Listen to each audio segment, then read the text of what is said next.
Pengusaha Anar Salahuddin sampai toding akhirnya memenuhi panggilan penyidik Polres Goa untuk diperiksa Kamis 26 Desember 2024 malam.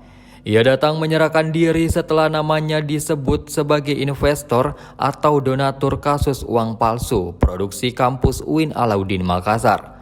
Kedatangan Anar didampingi pengacara sekitar pukul 7 malam waktu Indonesia Tengah.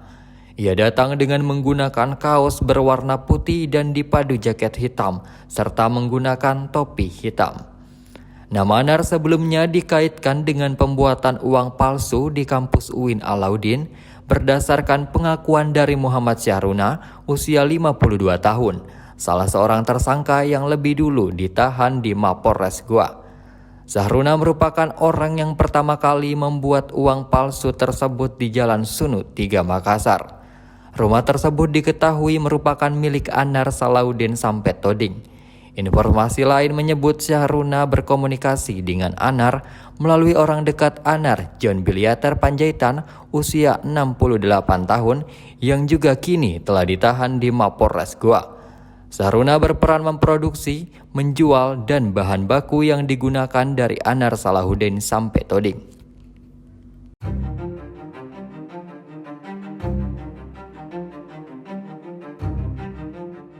Download Tribun X sekarang, menghadirkan lokal menjadi Indonesia.